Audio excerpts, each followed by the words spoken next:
오늘은 세대주의 제8장 율법 경륜 시대에 대해서 함께 갖도록 하겠습니다. 다섯 번째 경륜이죠. 다섯 번째 경륜인데요. 무죄 경륜, 양심 경륜, 인간 정부 경륜, 그 다음에 약속 경륜, 이어서 오늘은 이제 율법 경륜에 대해서 함께 살펴보도록 하겠습니다.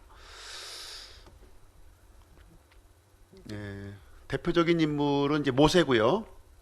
기간은 시내산부터 십자가까지 이 기간이 되겠습니다. 율법은 이제 한시적으로 이제 주어진 것이 되겠고요. 이스라엘 백성들에게 주어졌습니다. 씨가 올 때까지 갈라디아서 3장 9절에 이제 언급이 되어 있습니다. 율법 경륜도 역시 이스라엘의 그 실패로 이렇게 이제 마무리되는 것을 우리가 이제 보게 됩니다. 다섯 번째 경륜, 율법 경륜에 대해서 함께 살펴보도록 하겠습니다. 시내산부터 이제 이스라엘 백성들이 이제 그 이집트 노예 생활을 살다가 이제 탈출을 했죠. 그래서 이제 시내산에 이제 와서 율법을 이제 받게 되는데, 요 시점부터 성령님이 강림하시기 그 직전까지, 그러니까 십자가 사건까지입니다. 십자가 사건까지 요 기간을 이제 율법 경륜이다 이렇게 우리가 이제 지칭하고 있습니다. 기간이 제일 길어요. 약 한 1500년 정도에 해당되는 기간이고요. 이스라엘 백성들을 이제 대상으로 하고 있고, 구약 성경 대부분이 여기 해당이 되는 내용이 되겠습니다. 그래서 이제 요 내용을 이제 살펴보게 되면 광야 40년 기간이 있고요. 이어서 약속의 땅 가나안 정복 시대가 이어지고, 그리고 이제 왕들의 시대, 이제 북이스라엘과 남유다 왕국이 이제 형성이 됩니다. 그리고 나서 북이스라엘은 아시리아 제국에 의해서 멸망을 당하죠. 그리고 남유다는 바벨론 제국에 의해서 멸망을 당하고 포로기 시대가 또 있습니다. 그리고 이제 포로기에서 다시 돌아와서 이제 이후에 회복 시대가 있는데요. 대표적인 인물이 수르바벨, 에스라, 느헤미야와 같은 사람이 되겠습니다. 이 율법 경륜에서 좀 중요하게 좀 우리가 생각해야 될 부분이, 이 사복음서 기간이 이제 율법 경륜에 포함이 되는 거예요. 사복음서가 부터가 신약이 아니라 이 그 마태, 마가, 누가, 요한복음 요 기간은 율법 경륜에 해당되는 그런 기간으로 우리가 좀 이해를 하는 것이 중요합니다. 율법 경륜 때 대표적인 인물들이 이제 모세, 여호수아가 되겠고요. 그리고 삼손과 사무엘, 이제 사사 시대, 그리고 왕정 시대의 사울, 다윗, 솔로몬이 대표적인 인물이고요. 그리고 대원자로서는 엘리야, 엘리사, 이사야, 예레미야, 에스겔이 되겠습니다. 그리고 포로기 이후에 에스라, 느헤미야, 그리고 사복음서 때 이제 마지막 대언자가 이제 침례 요한입니다. 침례 요한. 대언자는 이제 어떻게 되냐면 하나님의 말씀이 임하니라, 이제 이런 표현이 이제 나오게 되는데요. 마지막으로 하나님의 말씀이 임한 사람이 누구냐? 침례자 요한이 되겠습니다. 침례자 요한이고요. 그래서 마지막 대언자가 이제 침례자 요한이 이제 됩니다. 첫 번째 경륜이 이제 율법 경륜이 시작될 때 사람의 상태가 어떠한지 한번 보도록 하겠습니다. 이제 이집트 탈출기를 이제 지난 시간에 우리가 알아보았는데요. 이스라엘 백성들은 야곱의 이제 그 가족들 70명이 이제 이집트 땅으로 내려가서 이제 400년간 이제 노예 생활을 이제 하게 됩니다. 그러면서 엄청난 수의 인원으로 이제 불어나죠. 많은 수의 사람으로 이제 불어나게 되는데요. 이 내용을 창세기 15장 13절에 보시게 되면 아브라함에게 미리 말씀해 주셨어요. 이 노예 생활이 있기 전에 아브라함에게 아브라함의 이 자손들이, 그러니까 이삭이 태어나기 전입니다. 창세기 15장이면 이삭이 태어나기 전에 이 아브라함의 이 자손들이 이 타국 땅에서 노예 생활할 것을 이렇게 기록이 되어 있어요. 그래서 4대 만에 다시 이제 이 땅으로, 이 가나안 땅으로 돌아올 것이 기록이 되어 있고요. 그래서 400년간 이제 이스라엘 백성들은 노예 생활을 이제 하게 됩니다. 그리고 이제 때가 차서 이제 하나님께서는 이스라엘 백성들을 이제 구출하시게 되는데요. 그 내용이 이제 출애굽기 12장, 14장 여기에 기록이 되어 있습니다. 이때 이제 이스라엘 백성들은 이 조상들의 하나님, 아브라함의 하나님, 이삭의 하나님, 야곱의 하나님의 이 권능을 직접 눈으로 이제 목격을 하게 됩니다. 그래서 하나님께서 자신의 백성들을 이제 돌보시고 또 이 홍해가 이제 이렇게 갈라지고 마른 땅으로 이렇게 건너가는 일을 이제 직접 목격하면서 하나님의 권능을 직접 눈으로 이제 목격하게 됩니다. 율법 경륜 이전이 이제 약속 경륜이죠. 약속 경륜 시대에는 하나님께서 이제 약속을 주셨어요. 하나님께서 약속을 주셨는데 이 시대의 사람들은 하나님의 약속을 이제 믿어야 될 책임을 이제 갖고 있었습니다. 그래서 하나님은 노예 생활에서 이집트 노예 생활 이제 당시 이제 최강국이 이집트예요. 가장 아주 강성한 지금으로 얘기하면 이제 미국과 같은 그런 이 힘을 가진 나라였었는데 그 나라의 노예로부터 구출하실 것을 이제 약속을 해주셨습니다. 출애굽기 3장에 보시게 되면 이제 모세를 부르시는 장면이 나오게 되는데 내가 이 이스라엘 이 강한 민족 이집트로부터 백성들을 이제 데려와서 이 시나산에서 내가 이제 예배를 드리게끔 하겠다. 하나님이 약속을 하십니다. 이 내용을 이제 신실하게 약속을 지키시죠. 이제 홍해를 갈라서 이제 구출을 하시게 됩니다. 그래서 하나님께서는 약속하시는 하나님이실 뿐만 아니라 그 약속을 지키실 수 있는 하나님이라고 하는 것을 분명하게 알려주었습니다.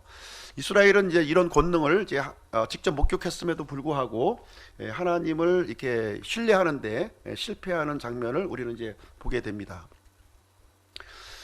홍해 바다를 이제 건넌 이후에 이제 광야 생활을 이제 이스라엘 백성 걷게 되는데 첫 번째 이제 홍해 바다를 건넌 지 사흘째 되던 날 이제 물을 이제 만나는데 물이 써서 못 먹게 되었죠. 이제 마라라고 하는 지역에 도착했는데 그러니까 이제 백성들은 원망하고 불평했습니다. 하나님 앞에 기도하기보다는 하나님의 약속을 신뢰하고 하나님을 믿고 이렇게 기도를 구하기보다는 이 어려운 환경을 당했을 때 원망하고 불평하는 것으로 이제 나타났습니다. 이스라엘은 하나님을 의지하지 않았고요. 그럼에도 불구하고 하나님은 이 물을 달게 이렇게 해주시는 장면이 기록이 되어 있습니다. 그 다음에 홍해 바다 건넌 지 약 한 달 후 또 한 사건이 이제 발생하게 되는데 이때는 이제 먹을 것이 또 떨어진 거예요. 먹을 것이 떨어졌는데 이때도 역시 이스라엘 백성들은 하나님께 의존하고 기도하기보다는 원망하고 불평을 하게 되는 겁니다. 하나님을 의지하지 않았죠. 그래서 또한 약속의 땅으로 들어가리라고 하는 이 하나님의 약속도 믿지 않았어요. 그래서 그럼에도 불구하고 하나님은 이스라엘 백성들에게 이제 만나를 공급해 주시는 장면이 여기에 이제 기록이 되어 있습니다. 이스라엘 백성은 끊임없이 어려운 환경만 당할 때마다 하나님을 신뢰하는 것이 아니라 불평하고 원망하고 왜 우리를 이집트에서 우리를 데리고 나왔느냐 이렇게 계속 반복하는 장면이 여기 기록이 되어 있습니다. 출애굽기 17장에 가서 보시면 또 물이 또 떨어진 거예요. 물이 굉장히 중요하죠. 리비딤이라고 하는 지역이었는데요. 이때도 역시 하나님 앞에 기도하고 이렇게 나가기보다는 불평하고 원망했다 이렇게 또 기록이 되어 있습니다. 그래서 하나님께서 물을 주신다고 하는 사실, 어떻게 이 광야에서 물을 주실 수 있느냐 이렇게 믿지를 않은 거예요. 그리고 약속의 땅에 들여보내실 것도 믿지를 않았습니다. 그리고 하나님께서 필요를 채우시는 하나님이라고 하는 사실을 믿지 못했습니다. 그럼에도 불구하고 하나님은 이제 반석에서 물을 이제 공급해 주시는 장면이 이제 기록이 되어 있습니다. 이 불신, 이스라엘의 불신이 계속해서 이렇게 반복이 되고 있습니다. 마침내 이제 하나님께서 이제 시내산에 도착이 됐죠. 모세에게 약속했었던 그 장소, 시내산에 이렇게 도착을 했습니다. 출애굽 후 약 한 석 달이 지나서 이제 도착을 했고요. 모세에게 약속했던 그 장소였습니다. 이때 하나님께서는 이스라엘 백성들에게 이제 그 지나온 일에 대해서 이제 상기시켜주는 일을 이제 말씀을 해주셨는데, 홍해 바다를 이제 갈라서서 마른 땅으로 이렇게 건너게 주신 장면을 이게 기억을 해 주셨습니다. 그리고 쓴 물을 단물로 바꿔 주셨던 사건, 그리고 하늘에서 만나를 공급해 주셨던 사건, 반석에서 물을 공급하셨던 사건들을 이렇게 생각나게끔 이렇게 해 주셨습니다. 이스라엘 백성들은 시내산에 오기 전까지 계속해서 불평과 불신으로 이렇게 이어졌고요. 하나님은 이 부분에 대해서 이렇게 진노하지 않으셨던 모습을 보게 됩니다. 그래서 율법을 주기 전에, 이 법을 주기 전에까지는 이스라엘 백성이 잘못했어도 여기에 대해서 책망하거나 이제 화를 내지 않았던 모습을 이제 보게 됩니다. 그러나 이제 율법을 준 이후에는 좀 달라지죠. 이제 이스라엘 백성 다스리는 방법이 달라집니다. 우리가 어린아이를 우리가 가르칠 때도 동일한 방법이에요. 뭔가 어떤 규정을 정해주기 전에는 이제 잘못했다고 얘기할 수는 없는 거죠. 그러나 규정이 주어지면 그 다음에는 규정대로 거기에 대한 이제 체벌이 진행되는 것처럼 율법이라고 하는 그 어떤 규정이 정해지기 전에는 하나님이 한 번도 화를 내지 않았어요. 아무리 불평하고 원망하고 땡깡을 써도 이렇게 다 들어주시고 받아주셨습니다. 그러나 율법 이후에는 좀 이제 이스라엘 백성들을 다루는 방법이 조금 이제 달라지게 됩니다. 자, 이제 시내산에서 이제 그 언약을 율법을 주시는데요. 이때 이제 약속을 하는데 출애굽기 19장 5절은 모세의 언약이에요. 모세의 언약을 이제 주시게 되는데 같이 한번 읽어보겠습니다. 시작.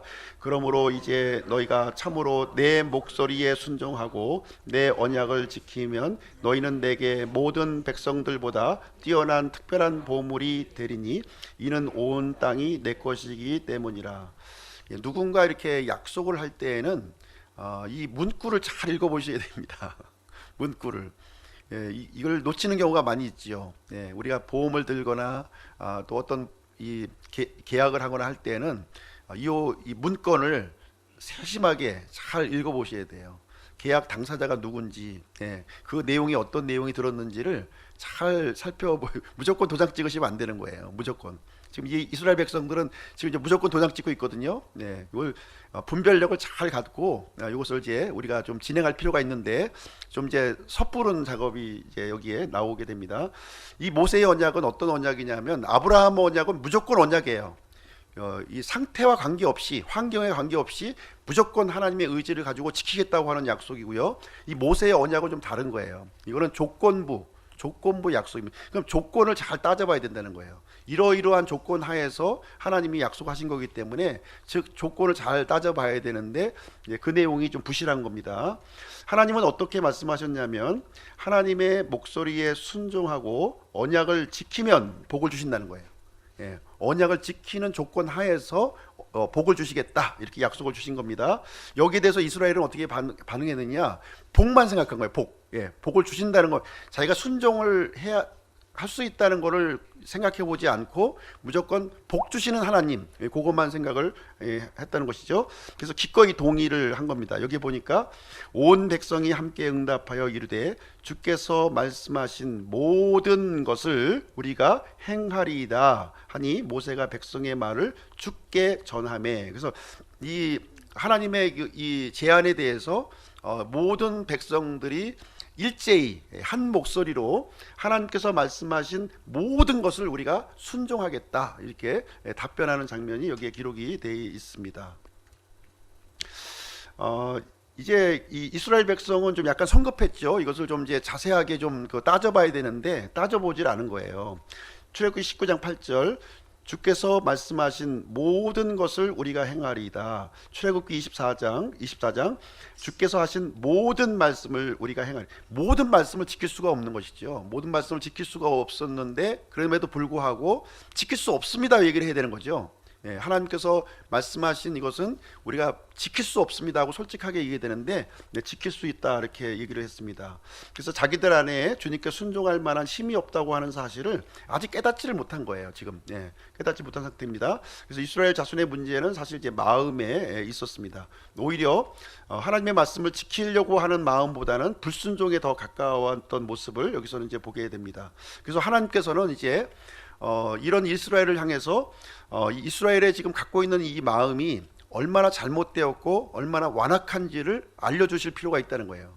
죄를 죄로 지금 이제 인식을 하지 못하고 있기 때문에 이 죄에 대한 인식을 분명히 해줄 필요가 있었습니다.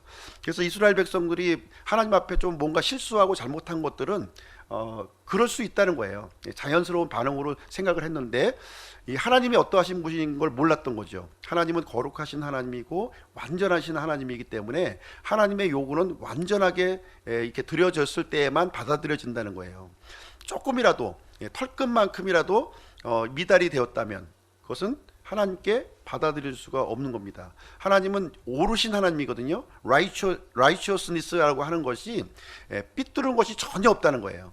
삐뚤은 것이 전혀 없는 것에 한해서만 하나님께 받아들여지는 겁니다. 조금이라도 구부러졌던가 뭔가 결함이 생겨 있다면 하나님은 받지 않으시겠다는 이 말씀인데 이 하나님이 어떠하신 분인지 이해하지를 못했고 또 순종이 어떤 것인지를 이해하지 못했었던 것입니다. 그래서 하나님께서는 이제 율법을 주시기 전에 한번 이 이스라엘 백성들의 그 순종을 한번 테스트를 한번 해봤어요. 만나를 주셨을 때 한번 테스트를 한번 해봤던 사항인데요. 아주 단순한 규칙을 주셨습니다. 만나를 이제 모으는 일에 있어서. 근데 이제 이 부분에서도 이스라엘 백성들은 실패를 한 거예요. 다시 말하면 하나님 앞에서 죄를 이제 지었던 것이었는데 이 사실을 이제 깨닫지 못하고 있는 이스라엘을 이제 보게 됩니다. 하나님께서는 다음 날 아침, 그러니까 매일매일 만나를 주신 거예요. 매일매일 그날 먹을 수 있는 양식으로 만나를 주셔서 다음 날 아침까지는 그것을 남겨두지 말라 이렇게 말씀을 해주셨는데 이스라엘 백성들은 그렇게 하지 않았죠. 예, 많이 또 긁어 모아가지고 이제 남겨두었던 거예요. 그러니까 거기에 구더기와 벌레가 이제 많이 이제 썩는 일이 생겨났었죠. 그 다음에 하나님께서는 안식일 날에는 이제 만나가 이제 내리지 않으니까 나가지 말라고 그랬어요. 대신에 이제 금요일 날에 2배를 이제 주겠다 이렇게 말씀을 해주셨는데 역시 이스라엘 사람들 중에서는 또 이제 안식일 날 이 만나를 구하러 이제 나가는 규칙을 어기는 장면이 또 여기에 기록이 되어 있습니다. 그래서 이스라엘은 지금 이제 하나님이 어떠한 분이신지 이 하나님 앞에 이 불순종하는 것이 얼마나 심각한 것인지를 잘 몰랐던 거예요. 그냥 조금 잘못해도 그냥 다 받아주시고 이해해 주시는 그런 하나님으로만 생각을 한 거예요. 근데 하나님의 개념을 정확하게 여기서 이제 알려주시는 겁니다. 너희들이 섬겨야 될 이 하나님, 너희들이 믿어야 될 이 하나님은 과연 어떤 분이신가, 어느 정도의 그레이드가 있는 분이신가를 여기서 이제 알려주시려고 하는 것이 이제 되겠습니다. 이것이 이제 율법 경륜의 핵심적인 부분이 이제 되겠습니다. 그래서 이스라엘은 하나님의 이 조건부 약속을 들었을 때에는 도움을 요청했어야 된 거예요. 예, 우리는 이것은 할 수 없습니다. 하나님께서 은혜를 베풀어 주셔야만 우리가 살지. 우리는 이 거룩하신 하나님 앞에 이게 완벽하게 우리 나갈 수 없는 존재입니다 하고 나갔어야 된다는 것이죠. 그래서 우리는 두 가지 극단을 좀 피해야 될 필요성이 있는 것이죠. 예, 하나님 앞에서 우리가 아무것도 할 수 없다. 이것도 잘못된 거예요. 이것도 잘못된 거고요. 또 지나치게 나는 모든 것을 할 수 있다는 것도 잘못된 겁니다.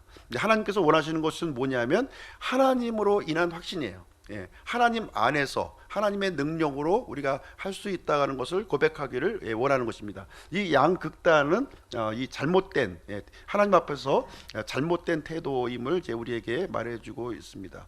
오늘날에도 이제 마찬가지죠. 오늘날에서도 우리가 이제 이 두 가지 태도는 잘못된 태도입니다. 우리가 우리를 구원해 주신 그리스도 안에서 그리스도의 힘으로 우리가 모든 걸 감당할 수 있는 것이지 내가 지나치게 내가 이게 나를 앞세우는 것도 잘못된 것이고요. 나를 지나치게 겸손하다고 해서 너무 할 수 없다고 이제 하는 것도 올바른 태도가 아니라고 하는 사실입니다. 그래서 가장 좋은 태도는요, 주님의 도우심이 없이는 하나도 할 수 없다는 것이 이제 바른 태도인 거예요. 주님의 도우심이 없이는 하나도 할 수 없다. 그러나 주님께서 도와주시면 이제 할 수 있다는 것이죠. 예, 주님께서 도와주시면 사람은 하나님의 은혜가 필요한 사람들입니다. 그래서 율법을 먼저 주시기 전에 은혜를 주시기 전에 율법을 먼저 주신 거예요. 은혜의 필요성을 더 부각시키기 위해서 율법을 이제 주시게 된 것입니다. 그래서 내가 아니라 주님께서 나를 통해 하시도록 이렇게 해야 됩니다. 이제 베드로의 경우도 이제 우리가 좀 생각을 해볼 수가 있는데요. 예수님께서 이렇게 얘기했어요. 너희가 다 나로 인하여 실족하리라 이렇게 했는데 베드로는 모두가 실족할지라도 나는 그렇지 아니하리다 이렇게 했고요.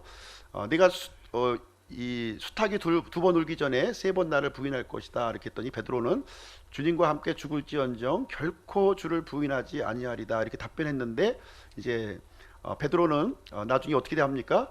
예수님을 저주하고 이렇게 예수님을 부인하는 장면으로 이어지는 것을 볼 수가 있어요. 이게 지나친 확신은 잘못된 길로 우리가 나아갈 수 있다고 하는 사실입니다. 그래서 이제 하나님께서 이제 율법을 이제 주시게 되는데요. 율법, 하나님께서 주신 율법에 대해서 알아보겠습니다. 이 율법은 이스라엘 백성에게 국한된 것이라는 거예요. 이스라엘 백성, 이스라엘 백성에게 국한됐습니다. 땅의 어느 민족도 받아본 일이 없어요. 받아본 일이 없습니다. 이스라엘 백성에게만 주어진 율법이 되겠고요. 총 613가지의 율법 조항이고요. 대표적인 것이 이제 십계명이 되겠습니다. 그래서 시내산에서 이제 하나님께서 주신 율법을 이제 내 언약이라 이렇게 부르셨고요. 이스라엘 백성들에게는 특별한 의미를 갖고 있는 이런 법조문이 되겠습니다. 또 하나님께서는 율법이 주시기 이전에도 이제 명령을 주셨는데요. 창세기 보시면 첫사람 아담에게 주신 명령이 있었고, 그 다음에 노아와 그 자손에게 주신 명령이 있었고요. 아브라함에게도 주셨던 그 명령이 이제 있었습니다. 그래서 시내산 율법 이전에도 많은 율법이 이제 있었고요. 특별히 이제 이 시내산에서 이제 하나님께서 이제 구체적으로 기준이 되는 그 율법을 여기서 전해주시게 됩니다. 사람의 책임에 대해서 한번 보겠습니다. 두 번째, 사람의 책임. 율법은 이스라엘에게 맡겨졌다는 겁니다. 이 사실은 좀 우리가 좀 이게 좀 이 생각을 좀 고정적으로 이제 갖고 있어야 되겠습니다. 율법을 받은 이스라엘 백성들에게는 엄청난 책임이 이렇게 부과가 되었습니다. 이 율법을 이제 순종해야 하는 그 책임이 부여가 된 거예요. 율법을 받은 그 당사자는 율법을 지켜야 될 그 책임을 이제 갖게 되는 것입니다. 출애굽기 19장 5절 6절 같이 한번 읽겠습니다. 시작. 그러므로 이제 너희가 참으로 내 목소리에 순종하고 내 언약을 지키면 너희는 내게 모든 백성들보다 뛰어난 특별한 보물이 되리니 이는 온 땅이 내 것이기 때문이라. 또 너희는 내게 제사장 왕국이 되며 거룩한 민족이 되리라. 내가 이스라엘의 자손에게 고할 말들이 이러하니라. 신명기 6장 1절 2절도 한번 보겠습니다. 시작.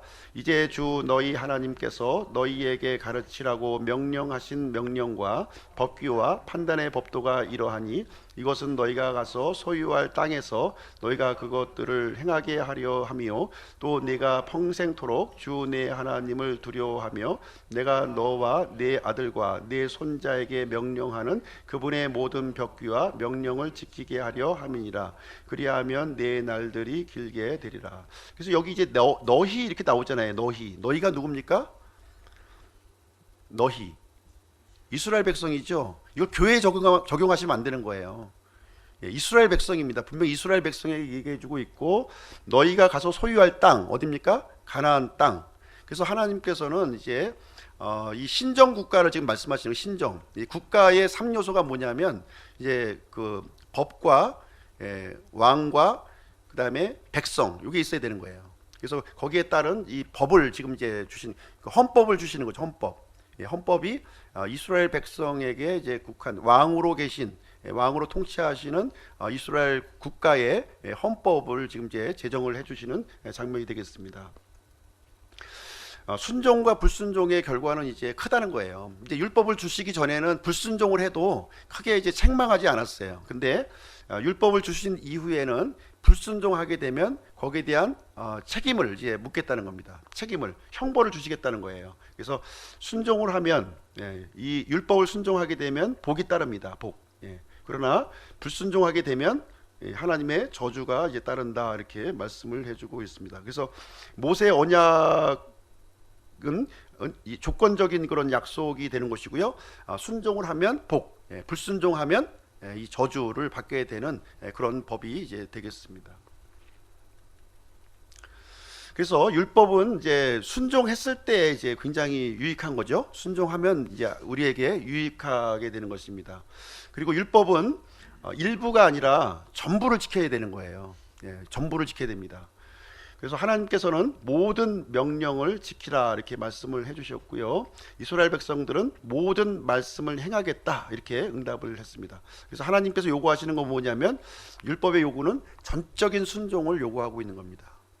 얼마나 많이 지켰냐 이걸 보는 것이 아니라 전적인 순종, 하나도 어긋남이 없이 이 순종을 해야만 하나님이 받아주신다는 내용을 알려주고 있습니다.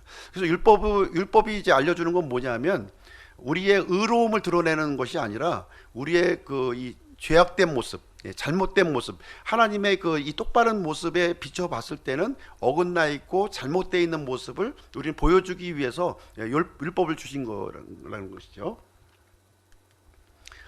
그래서 어느 누구도 이제 율법을 완전히 이제 지킬 수 이제 없죠. 어느 누구도 율법을 완전히 지킬 수가 없습니다. 하나님은 율법을 지킬 수 없다고 하는 사실을 알았을까요? 몰랐을까요? 당연히 아셨죠. 하나님은 이스라엘 백성들이 율법을 지킬 수 없다고 하는 사실을 분명히 이제 알고 있었습니다. 율법을 지키신 분이 단 한 분 계시는데 예수 그리스도만 이제 율법을 다 완전하게 지켰습니다. 아무리 최고의 인간도 이 율법 앞에서는 실패하고 불순종의 죄를 짓게 됩니다. 그래서 하나님께서도 이 사실을 이제 알고 계셨기 때문에 여기에 대한 해결책을 우리에게 주셨다고 하는 사실이에요. 이 해결책, 율법을 어겼을 때 이 형벌을 피하기 위해서 하나님께서는 어떤 해결책을 주셨냐면 짐승의 희생 헌물을 이렇게 대안으로 제시를 하셨던 것입니다. 레위기 1장부터 5장까지의 내용을 보시게 되면 사람들이 하나님 앞에 이게 불순종했을 때, 불순종의 죄를 지었을 때 어떻게 하면 이것을 회복을 할 수 있는지 거기에 대한 구체적인 그 해답을 우리에게 주셨습니다. 그래서 하나님께서는 각각의 상황에 따른 이 잘못된 이 사람들이 율법을 못 지키는 사례가 생길 텐데 그런 상황에 따라서 지침과 규정을 이제 마련해 주셨습니다. 우리 이제 신약 시대에는 이제 하나님께 죄를 이제 자백하면 되었는데요. 구약 시대에는 이제 죄를 자백하는 거 가지고는 안 되는 거예요. 거룩하신 하나님 앞에 받아들여지려면 짐승의 희생 헌물을 가져가서 죄 문제가 해결돼야만 하나님께서 일시적으로 이제 받아주는 일을 이제 해주시게 되었던 것입니다. 그래서 이스라엘 백성들은 이제 이 완벽한 하나님의 법 앞에서 실패할 밖에 없음을 이제 우리에게 알려주시고 있습니다. 이스라엘 백성은 율법을 지키는데 이제 실패했고요. 이 언약, 하나님의 언약을 이제 깨뜨렸습니다. 신속하게 율법을 어겼는데요. 율법을 이제 주시려고 하는데 주시려고 하는 과정에서 이걸 어긴 거예요. 첫 단계부터 이제 어기는 모습이 이제 기록되어 있고요. 지체 없이 불순종을 했습니다. 하나님께서 이제 십계명을 이제 주시고 있는데 십계명을 가지고 이제 받는 도중에 이스라엘 백성들이 이제 하나님 앞에 우상 숭배하고 범죄하는 장면이 여기에 기록이 되어 있습니다. 이제 금송아지 사건이죠. 금송아지 사건. 그래서 속히 떠나서 이 우상을 경배하는 이런 그 모습을 이제 여기에 기록이 되어 있습니다. 이제 이스라엘 백성들이 이제 광야 생활을 이제 마치고 이제 가나안 땅, 약속의 땅으로 이제 들어가게 됩니다. 약속의 땅에 들어가서 이제 사사 시대가 이제 이루어지게 되는데요. 이 사사 시대에도 하나님의 법을 따르지 않았습니다. 이 사사 시대에는 특별히 자기 눈에 오른 대로 이렇게 행하는 그런 시대였습니다. 그리고 사사 시대에 이어서 이제 왕정 시대가 이어지게 되는데요. 이 왕정 시대에도 보면은 이 다른 그 신들과 우상을 섬기는 그런 역사로 쭉 이어지는 모습을 이제 보게 됩니다. 이 북이스라엘은 완전히 이제 그 우상 숭배로 넘어갔고요. 남유다 왕국은 몇몇의 이 선한 왕은 있었지만 대부분의 왕들은 이렇게 우상 숭배와 부패로 이렇게 점철되었음을 우리는 보게 됩니다. 왕정 시대를 한마디로 요약한다. 한다면 율법을 무시하며 살았다는 거예요. 하나님께서 율법을 주셨음에도 불구하고 율법을 무시하면서 이렇게 살았던 것입니다.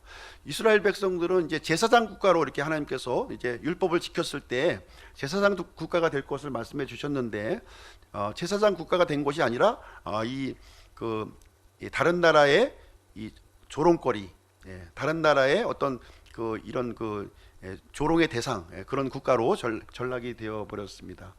이스라엘의 가장 큰 범죄로 이제 이어지게 되는데요. 이 내용은 이 메시아로 오신 예수 그리스도를 십자가에 매달아서 죽이게 됩니다.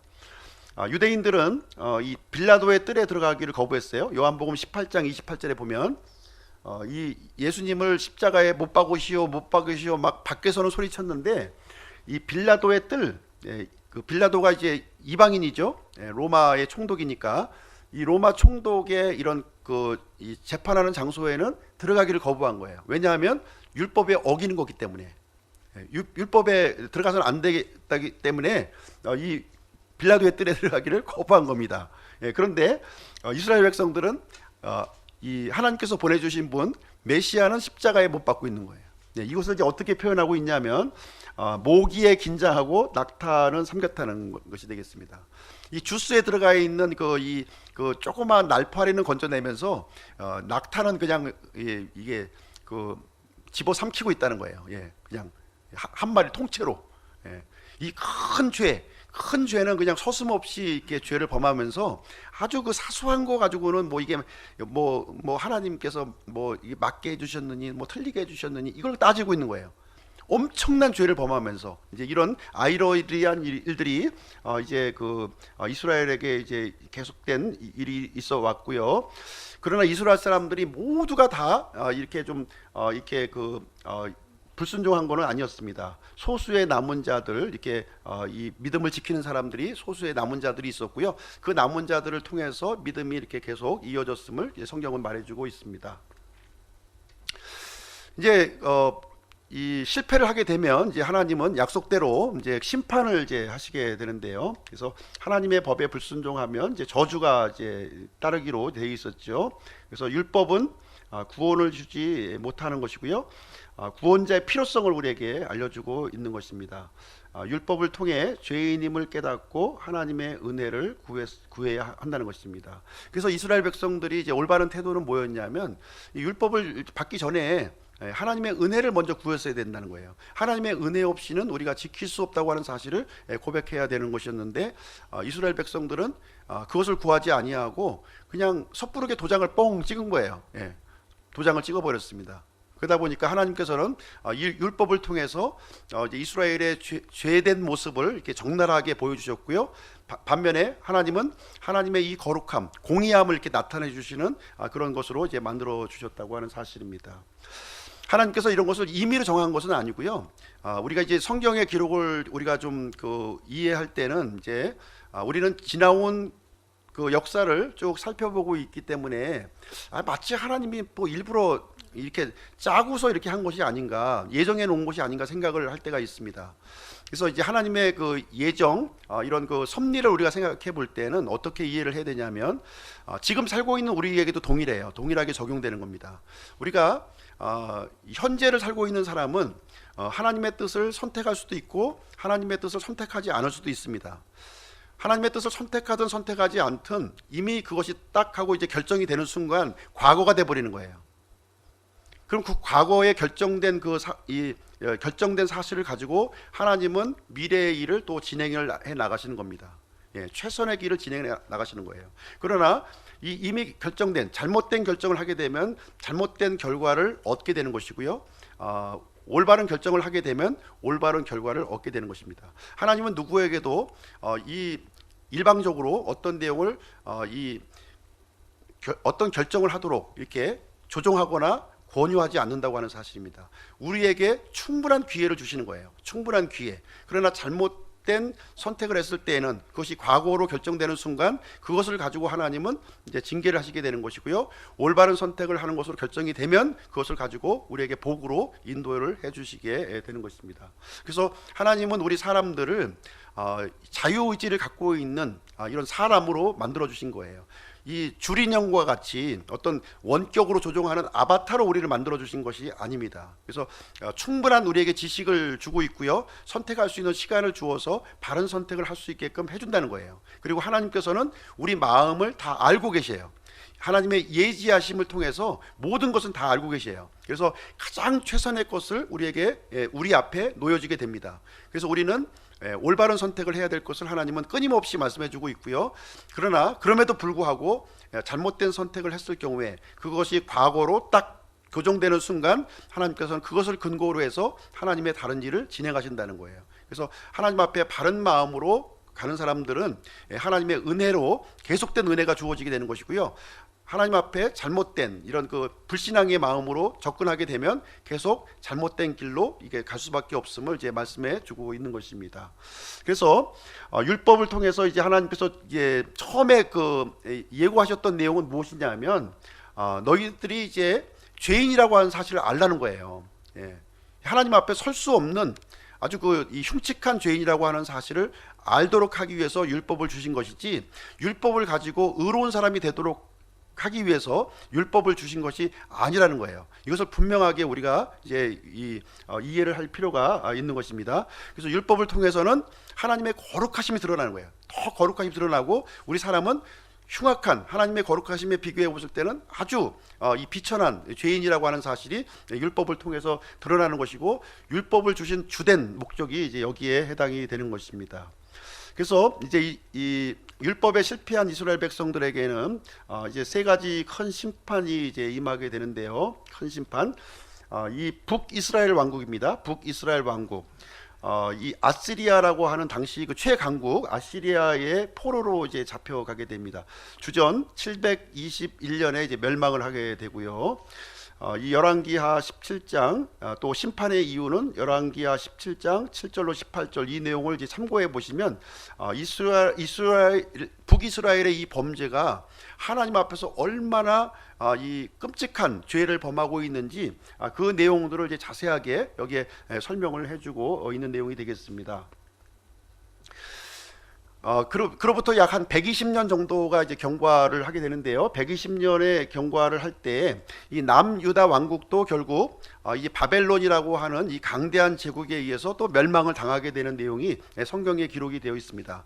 이 북이스라엘은 이제 뭐 모든 그 이 왕들이 다 잘못된 길을 걸었고요. 그러나 남유다 왕국은 몇몇의 이제 선한 왕이 이제 이 하나님을 섬겼던 그런 기간이 있었어요. 그러다 보니까 이제 북이스라엘보다는 좀 이제 나중에 한 120년 정도가 지나서 이제 멸망을 이제 하게 됩니다.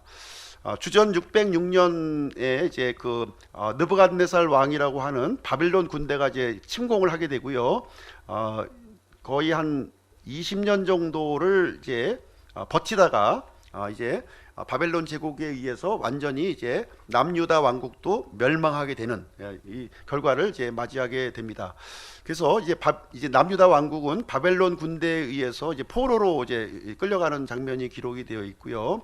심판의 이유, 남유다 왕국의 심판의 이유도 여기에 이제 기록이 되어 있습니다. 역대기하 36장 14절 17절 이걸 읽어 보시면 이 심판, 왜 이제 남유다가 멸망했는가, 이 극심한 유다의 죄에 대해서 여기서 언급을 해주고 있습니다.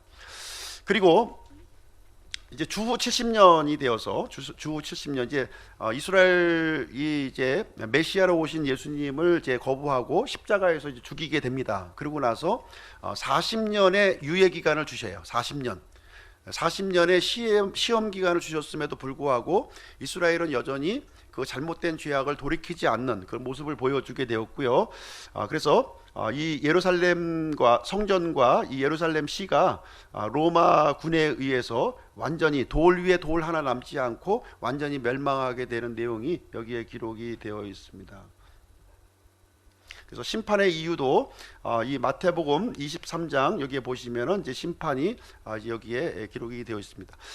하나님의 아들이 메시아로 왔음에도 불구하고 이제 받아들이지 아니했고요. 그뿐만 아니라 이 이스라엘은 여러 가지 하나님 앞에서 합당치 않은 그런 죄를 이렇게 저질렀음을 여기서 보여주고 있습니다. 그래서 이스라엘이 멸망한 원인이 하나님을 잘 믿고 잘 섬기는 데 있었던 것이 아니라 이 하나님을 무시하고 율법을 무시하고 죄를 보여줬음에도 불구하고 죄인으로 인정하지 않는 그런 완악하고 딱딱한 마음이 이제 심판을 이렇게 자초했음을 역사의 기록을 통해서 우리에게 알려주시고 있습니다. 이스라엘의 이제 포로 생활을 이렇게 보시게 되면요, 이 북이스라엘은 주전 732년에 이제 아스리아 1차 포로 이제 생활을 가게 되고요. 그리고 721년에 완전히 멸망하고 2차 포로로 이제 잡혀가게 됩니다. 그리고 이제 이 북이스라엘 땅에는 이 이방 민족들을 이렇게 데리고 와서 이제 아시리아는 혼혈 정책을 이렇게 펴서 이 이스라엘의 이 북쪽 지역, 이 갈릴리 북쪽 지역은 이렇게 혼혈된 이 사마리아인들이 이제 많이 거기 거주를 해서 이 종교적으로 혈통적으로 완전히 이렇게 이 혼잡된 그런 모습을 이제 보여주고 있죠. 그래서 북이스라엘은 완전히 멸망을 해버렸고요. 약 120년이 지나서 이제 주전 606년에 바벨론의 1차 포로, 그 다음에 597년에 2차 포로, 그리고 586년 주전 586년에 3차 포로로 잡혀가면서 이제 남유다 왕국도 완전히 이제 그 초토화되면서 이제 멸망을 이제 당하게 되게 됩니다. 그래서 이 포로 기간이 예레미야서에 보게 되면 70년이 될 것이다 이렇게 기록이 되어 있죠. 70년, 70년.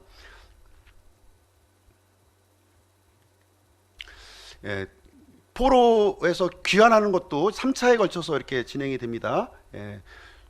주전 536년에 1차 귀환, 주전 467년에 2차 귀환, 주전 454년에 3차 귀환, 이렇게 해서 이스라엘 백성들은 아시리아는 돌아오지 못했고요. 아시리아로 포로로 잡혀갔던 사람들은, 그러나 바벨론으로 포로로 잡혀갔던 사람들은 다시 돌아오게 됩니다. 그래서 주전 536년, 주전 606년, 그래서 이 바벨론에서 포로 기간이 70년, 70년이 딱 찬 상태를 마치고 이제 이스라엘은 다시 고토로, 자신의 본국으로 이렇게 돌아오는 장면이 이제 기록이 되어 있습니다.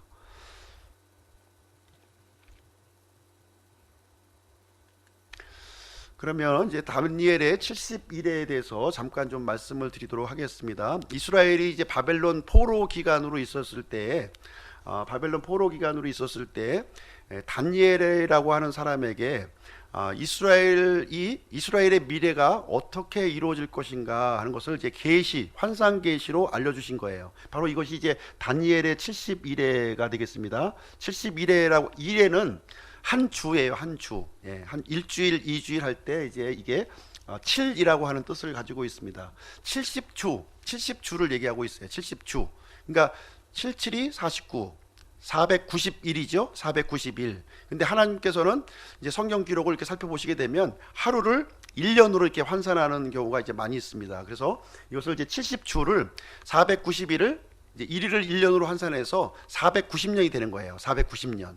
490년을 가지고 이제 이스라엘의 그 미래를 이제 미리 알려주시는 이제 내용이 이제 되겠습니다. 그래서 다니엘의 백성이 이제 바로 이스라엘이에요. 이스라엘. 우리 교회하고 상관이 없는 겁니다. 다니엘의 백성인 유대인들을 향한 70일회를 이렇게 정하시는 장면이 여기에 기록이 되어 있습니다. 그래서 이스라엘은 주전 606년 바벨론 제국이 1차 침공한 시점이죠. 1차 침공한 요 시점부터 이 7년 환란기가 끝날 때까지, 이때를 누가복음 21장에 보시면 이방인의 때들로 보고 있어요. 그래서 이 느부갓네살이 예루살렘을 침공했던 그 시점부터 이제 이 7년 환란기까지 계속해서 이방인들의 발에 의해서 예루살렘이 짓밟혀진다. 이제 이렇게 성경은 이제 말씀을 해주고 있습니다. 그래서 71회를 이제 어떻게 보냐면 71회가 이제 세 기간으로 나눠지는 거예요. 세 기간으로 어떻게 나눠지는데 7일회와 62일회, 그리고 이제 한 일에 이렇게 해서 70일에로 이제 기간이 이제 나누어져서 구분하게 됩니다. 처음에 있는 일곱 일에는 뭐냐면은 이제 49년이죠. 49년인데 이스라엘 백성들이 포로로 잡혀갔다가 다시 본국으로 돌아와서 성벽과 성전을 다 재건축하는 그 기간이 49년이 걸렸다는 거예요. 49년. 그렇게 49년을 딱 이제 한 달락으로 끊고요. 그 다음에 62일에가 있는데 62일에는 뭐냐면은 이 62일의 기간은 이제 통치자 메시아가 이제 끊어질 때까지라는 거예요. 예, 하나님께서 메시아를 보내주시는데 메시아가 끊어지는 때까지가 62일에다 이렇게 얘기를 해주고 있어요. 그래서 예수님께서 십자가 알고 있죠. 여기 십자가. 이 십자가에서 이 메시아가 끊어지는 때의 기간이 62일에다. 그래서 얘기를 해주고 있습니다. 그래서 434년이라는 거예요. 434년. 434년을. 근데 요 시작되는 저 부분이 언제냐면은 이 시작되는 점은 여기 보시면 예루살렘을 회복하고 건축하라는 명령이 나가는 때로부터 통치자 메시아에 이르기까지 7일에와 62일에가 있으리니 이렇게 얘기하고 있습니다. 그래서 이제 이 페르시아 당시 이제 이스라엘 백성들을 이렇게 포로로 잡고 있었던 나라가 어디냐면 페르시아예요. 페르시아의 왕이 이제 예루살렘을 회복하라고 건축하라는 명령을 내렸다는 겁니다. 그때가 언제냐면 역사적인 기록으로 남아 있는 것인데 아닥사스타스 롱기마스라고 하는 왕이 이제 명령을 내리는 거예요. 이제 이스라엘 백성들이 너희들이 가서 이제 그 성전을 건축하라, 성벽을 건축하라 이렇게 명령을 내린 겁니다. 그 시점부터 이렇게 카운트를 해보니까 이제 요 기간이 434년이 이제 되었다 이렇게 얘기를 해주고 있습니다. 그래서 메시아가 이제 끊어지고요. 그 다음에 이제 그 한 일회가 남아 있는 거예요. 한 일회가 남아 있는데 요 사이에 이제 기간이 이제 남아 있다는 겁니다. 연속되는 기간이 아니라 요 기간에 이제 교회 시대가 이렇게 이루어지게 되는 것입니다. 그래서 69일회와 한 일회 사이에 이제 교회 시대가 이렇게 구성이 되어지고 있는 것이고요. 교회 시대가 끝난 다음에 마지막 한 일회가 이제 이스라엘 백성들, 이스라엘을 위한 그런 이제 시간이 다시 시작이 되는 것입니다. 이제 메시아가 끊어지는 때로부터 이스라엘의 시계가 딱 중단이 되고요.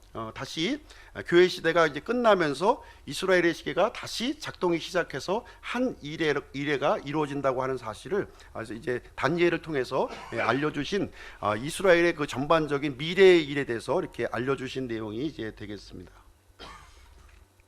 그래서 우리는 지금 이제 예수 그리스도께서 메시아가 십자가에서 죽으셨고요. 그 이후에 지금 이제 교회 시대로 우리가 현재 교회 시대를 이제 살고 있는 내용이 되겠습니다. 근데 이 내용은 이제 다니엘에게는 계시가 안 된 거예요.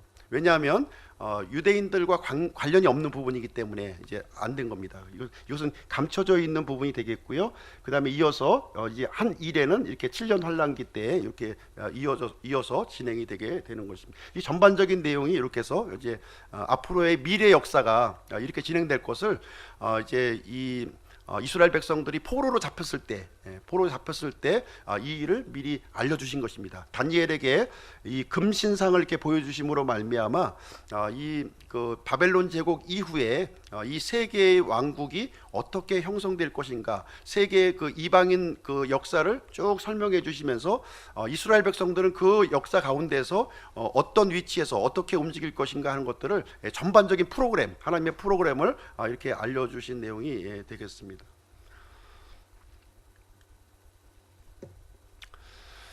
우리에게 주어진 하나님의 명령에 대해서 한번 보도록 하겠습니다.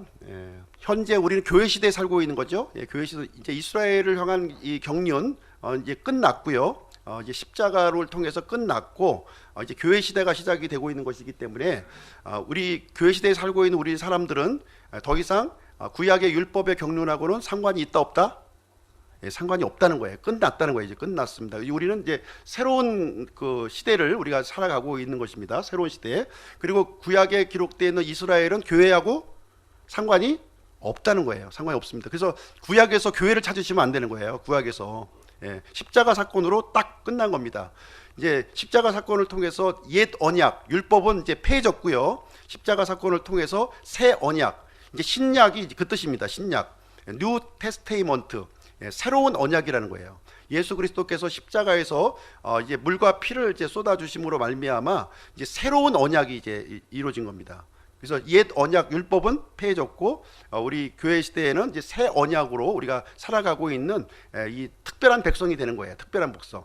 이스라엘은 율법으로 살아가는 특별한 백성이었고요. 땅의 백성이었고 우리 이제 교회는 이제 하늘에 속한 우리 백성이고 새로운 그 상속 언약을 기초로 해서 살아가고 있는 민족, 전혀 이제 틀린 민족입니다. 이스라엘은 땅의 민족, 우리 교회는 하늘의 민족, 이렇게 되는 겁니다.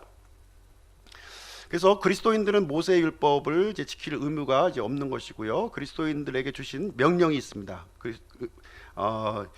율법은 이제 없어졌지만 그리스도인들에게 주신 명령이 신약서 신서를 이렇게 쭉 읽어보게 되면 약 180여 개 정도의 명령이 우리에게 주어집니다. 그것은 이제 어떤 것이냐면 그리스도의 법이에요. 율법이 아니라 그리스도의 법, 또는 어떤 표현으로 하냐면 왕가의 법으로 표현을 하게 됩니다. 왕가의 법. 율법에 있는 내용을 이제 포함된 것도 있고요. 또 새롭게 추가된 내용도 있고 조금 달라진 부분도 있습니다. 구약의 율법에서는 해방되었지만 우리는 새로운 법, 그리스도의 법, 또 이 왕가의 법에 우리는 여기를 받게 됩니다.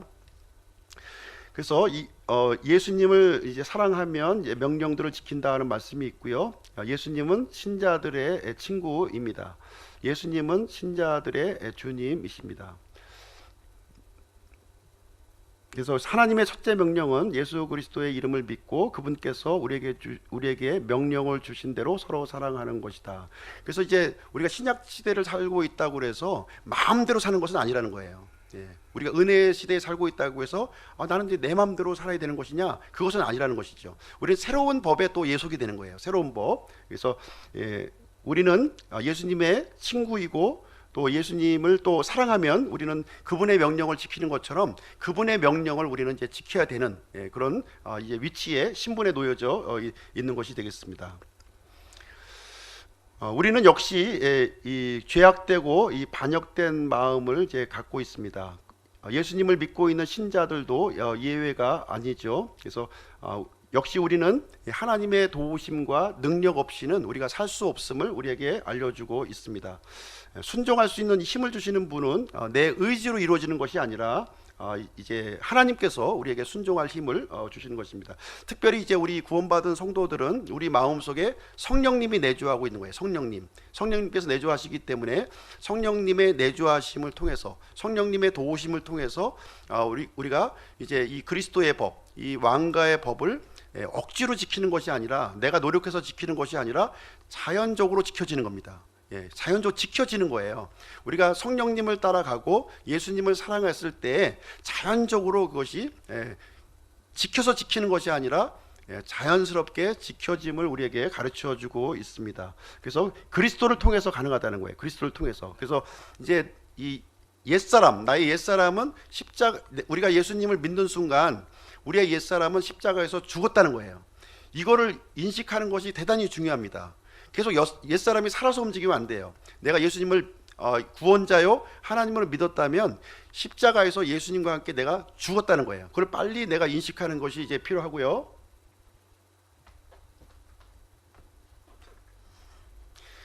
그 다음에 이제 내 안에 성령님께서 이제 들어오셨죠. 성령님께서 들어오셨기 때문에 내 안에서 성령님이 살아가시도록 하는 겁니다. 살아가시도록. 그래서 그 내용이 이거예요.